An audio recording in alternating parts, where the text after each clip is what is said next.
Rabies Awareness Month ngayong Marso. Kaya naman kaliwat kanan ang programa ng pamahalaan para malabanan ang pagkalat ng mga nakamamatay na virus. Para bigyan ng mukha ang balita, Mobile Journal Ivan Tarinque. Pagpasok ng Marso, busy na sa house-to-house ang Veterinary Department ng Quezon City Local Government. Bahagi ito ng anti-rabies vaccination drive. Sa datos kasi ng Department of Health, 426 ang namatay dahil sa rabies sa Pilipinas nitong 2024. Halos kalahati sa mga kasong ito ay dahil sa kagat ng kanilang sariling alaga. Sa 3 buwan pa lang ngayong 2025, may naitala ng 6 na kaso ng rabies sa Quezon City. Hindi hamak na mas konti sa 22 kaso noong nakaraang taon. Kaya pinaigting ang rabies awareness. Dumarami raw kasi ang mga nakakagat ng aso, lalo kapag summer kung kailan nagbabakasyon ang mga bata.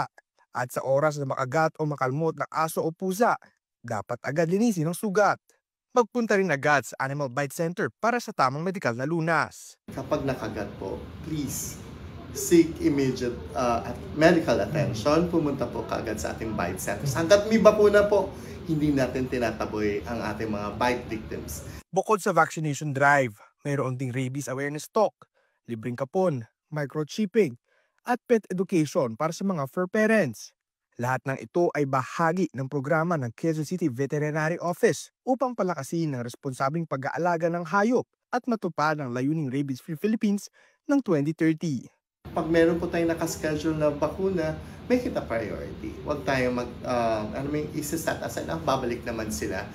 Hindi dapat ipagpabukas ang pagkuha ng medikal na tulong kontra rabies dahil kapag napabayaan, buhay ang nakataya.